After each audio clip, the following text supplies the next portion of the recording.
Jong-Hyun's secret love life and his battle for perfection, SHINA fans reveal private struggles of talented singer. The 27-year-old singer of one of the biggest K-pop boy bands is being laid to rest this week. Jong-Hyun battled cruel taunts about his love life and was desperate to achieve perfection, fans have revealed in the aftermath of his suicide.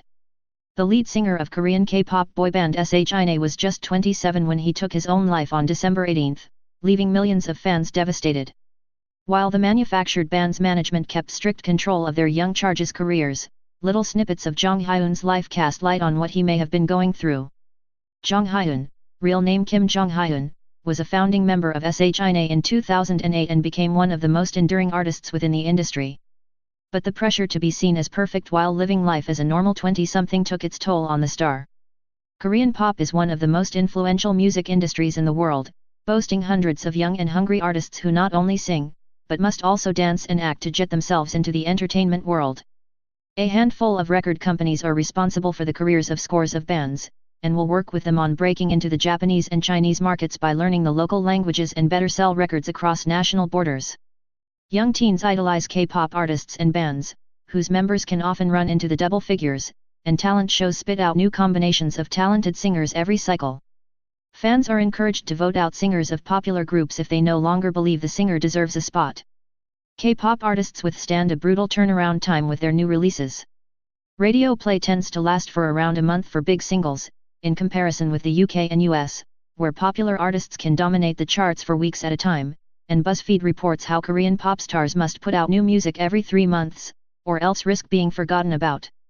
In addition, young and talented wannabes are put through extensive training programs run by labels to turn them into stars in the shortest time possible. Once they've been signed up, musicians may find themselves under strict contracts governing their public and private behavior, their weight, diet, and workout regimes, and even who they can and cannot date. Many would-be singers have been offered loans for plastic surgery to correct minor faults before they're allowed to be pushed into the limelight. Concerns have been raised over the exploitation of K-pop stars in the not-too-distant past, with girl band 9 Muses claiming in 2012 that they had to stick to the paper cup diet, in which all their meals must fit inside a disposable cup, in order to keep their slim figures. As with the majority of his famous peers, Kim's love life was closely monitored and shaped by his management.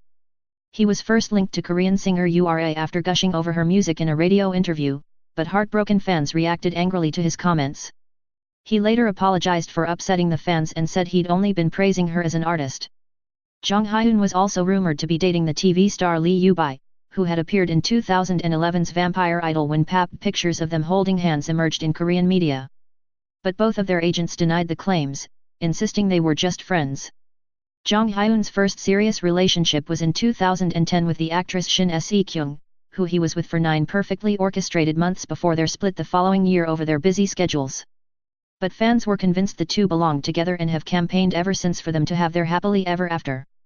In 2013, Kim faced a wave of anger from far-right trolls who blasted his liberal views towards sexual minorities, as LGBT people are called in Korea. He had publicly supported a bisexual trans student by using one of the student's handwritten posters as his Twitter profile picture, but quickly found himself under fire from ultra-conservative trolls. But that didn't stop him from voicing his support for gay rights whenever he had the opportunity. Jong-Hyun was open about his mental health, regularly talking with fans of his radio show Blue Night about sadness. "I think it's okay to feel lost in your life," he once said, according to Yahoo. "I think it's okay not to reach that final goal. You may earn things while being lost or could make something out of it through the emotions you feel. I think it should be your judgment. You don't have to make someone else judge the satisfaction of your life. I hope that you don't feel too anxious about feeling lost in your life." He had also penned dark lyrics about depression in his song Lonely, which was released 7 months before his death. How Jong-Hyun's strict self-control led to so much pressure. According to a fan's fact file on the singer, Jong-Hyun grew up with a very strict father who owned the record shop where the young boy spent much of his time. He was pushed to do his best by his parents, who would withhold his pocket money unless he got excellent school reports. He was plucked from obscurity by SM Entertainment at a high school concert while playing the bass guitar and was put into their high-intensity training program before he had a chance to finish his education.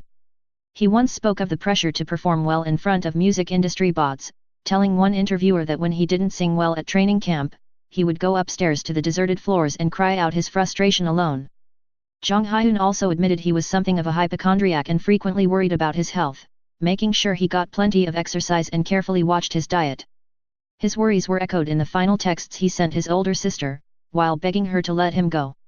"It's been really hard up until now. Send me off please," he told her. "Tell everyone I've suffered. This is my last greeting." Jong-Hyun had mentioned his fears of letting people down in his suicide letter, which he sent best friend NINE9, the singer of Korean band Dear Cloud, days before his last solo concert. In it, he had spilled his heart out, telling her he felt worthless and at fault for his inner turmoil. "What other words are there? Just say you've done well," he said. "Just that much is good. Tell me I've done well." Thanks for watching. Don't forget to like, share and subscribe.